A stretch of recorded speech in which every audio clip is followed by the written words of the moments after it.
Hi and welcome back to the SWAU channel, where recently I saw Deadpool and Wolverine at the cinema, and this is just a quick review and an honest review of what I thought about the movie, and do I feel it's worthy of you spending your hard-earned cash to go and check this film out.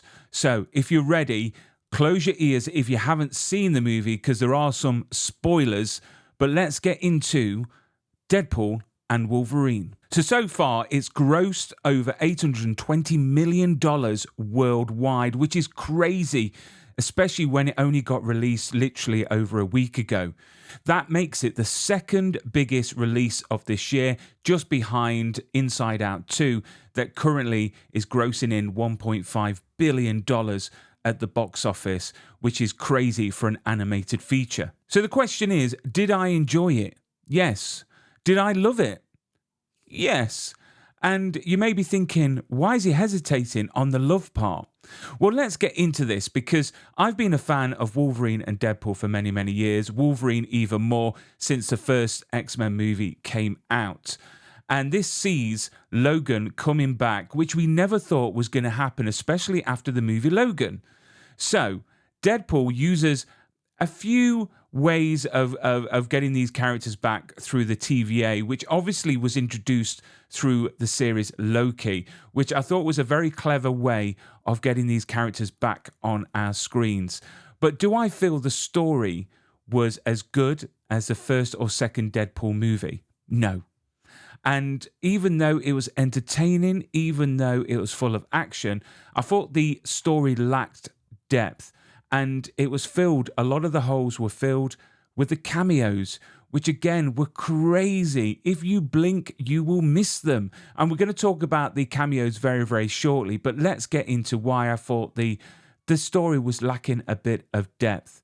So this story originates around the TVA, which is a great idea. But I feel, honestly, I think it's overdone now. And we need to be, I don't know, changing it up. But it's a great way of getting these characters back on our screens, and especially with the Marvel casting that was recently announced at San Diego Comic-Con, which got a lot of people either clapping or a bit confused, because we see Robert Downey Jr., who's always been the Iron Man of our generation, come back as the villain, Victor Doom. And this is using the multiverse, of course, because there are different versions of Tony Stark across the universe. So tell me what you think about that casting. Do you think it's good to have Robert Downey Jr. as Victor Doom, or do you think they should have cast a different character, a different actor in that role? Again, I'm completely open. I'm not one of these people that is going to judge it yet, because Marvel do some marvelous things on the screen. So let's talk about Marvel Jesus, as Deadpool puts it so nicely. This film is so full of one-liners and the humor is absolutely off the charts. What I love about Deadpool is how he flirts with that line of, it's those jokes that you think, is he going to get into trouble? But he takes pops at Marvel, Disney, as well as other companies and people within the film. So again, keep your ears open because you may miss that classic one-liner. So with the story, with the first two, I enjoyed a lot more. This one, I thought, lacked a lot of things and it didn't pull me in. The only thing that kept me watching was not only the magnificent action. I mean, the stunts and the fight scenes are just in true Deadpool style. They've got humor, action, blood, and gore. But that was it. So this film is what I would say 20% story, 80% action. And there's a lot of films out there that follow this same sort of structure. And it sometimes works. And on this occasion, I think it does work, because we were all expecting to see Wolverine on screen, and boy, were we not disappointed, because Hugh Jackman is back at 55 years old. He is back in tip-top shape, and I was quite shocked to hear he didn't have a body double in certain scenes, if you know what I'm talking about, with the abs and the pecs and the arms. And at 55, if he can still do it, there's going to be a lot of people out there right now hitting the gym trying to get into Jackman shape. And I know online there's lots of ways, well, if you want to risk going to the gym and trying to work out and get into that body, I just think that Hugh Jackman is a specimen unknown to many that maybe is one of a kind that can get into that amount of shape at 55. And the great thing is that he got offered apparently steroids to help with his production, and he refused them. So he refused to take any steroids. He wanted to do it old school. And I want to know what that old school is, because I want to get into that gym and I want to get a body like Hugh Jackman. I don't know about you. Comment below. You know, do you think he's in tip-top shape? Do you feel that we're going to see Wolverine again? It has been rumored online that he's going to be recast. But talking about casting, I've got some numbers here. So far we've had 8 supermen, should I say. We've had 8 Supermen. We've had 9 different Batmans.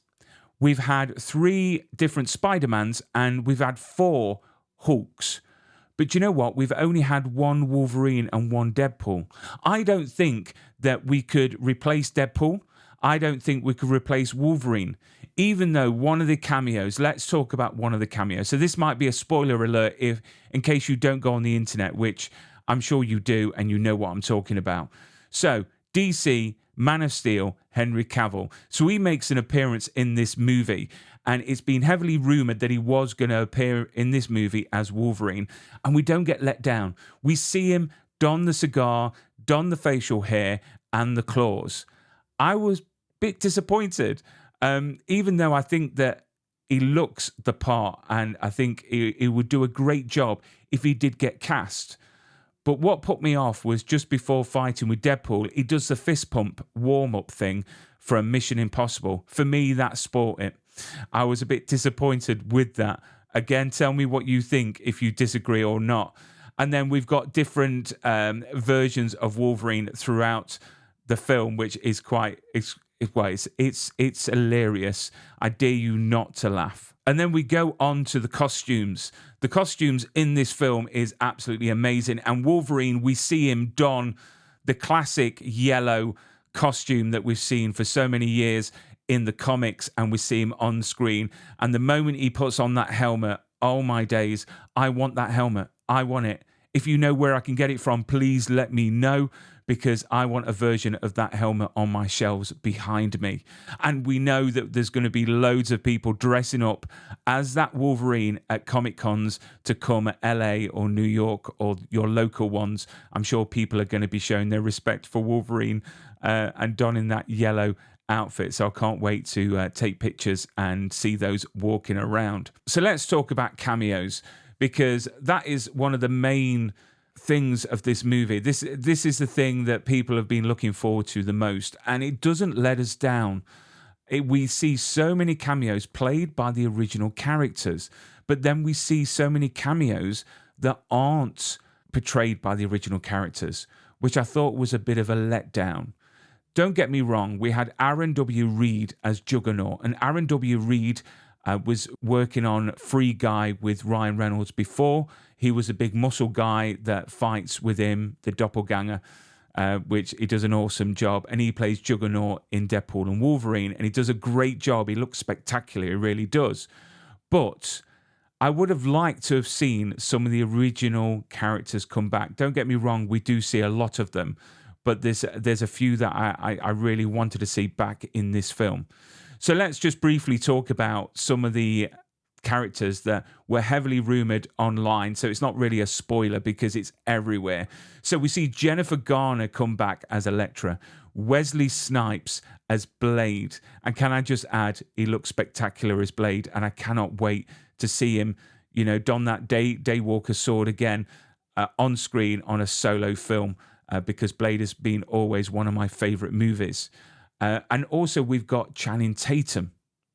So Channing Tatum plays Gambit, and I've got a picture here of Channing Tatum as Gambit.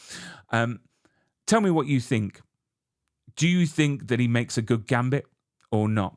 Because the story goes around 7, 8, 9 years ago, he got cast as Gambit with Fox when they were going to do an original movie all on Gambit. It didn't manage to get out of the development phase, so that film never got made. So to see him back on screen 7, 8, 9 years after he originally got cast must have been such a treat for him. But what I can't get past is his accent. It's supposed to be Cajun, and I know that Deadpool pokes fun at it within the movie, but I don't know. I don't know if he's too old now. I don't know if he suits it. There's so many great actors out there that I think that would don that suit a bit better and play that character a lot better. Tell me who you would love to see as Gambit in the future, or if you're a Channing Tatum fan, please let us know what you thought about that appearance of him on the movie. And then we get some more cameos, and one, I'm not going to ruin it for anyone that hasn't seen it yet, but we're expecting him to come back as one character within the Marvel Universe, but he comes back as a completely different one that he's played in the past. And that was a great treat because, in all fairness, I avoid reading spoilers. I avoid reading the internet when it comes down to certain movies I go to the cinema to see.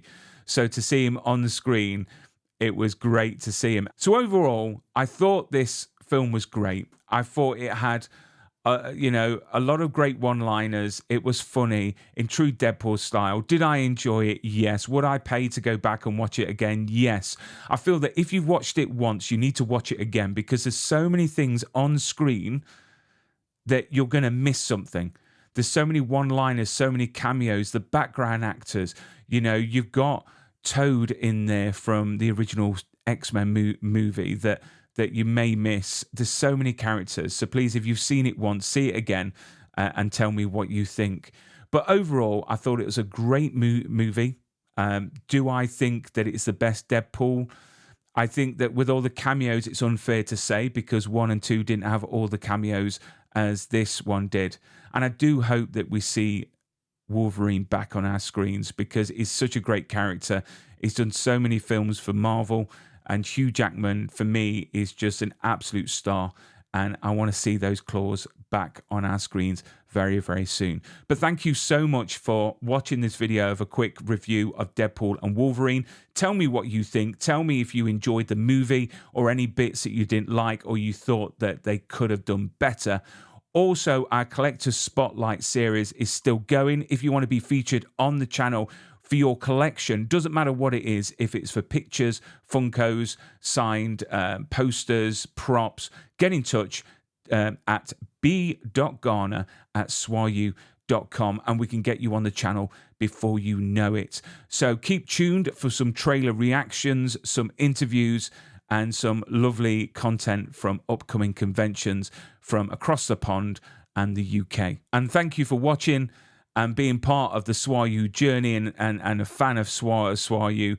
We will be doing some giveaways very, very soon, so keep a watch out. Hit subscribe and notifications so you get notified of our latest videos because you don't want to miss out on some great giveaways as well.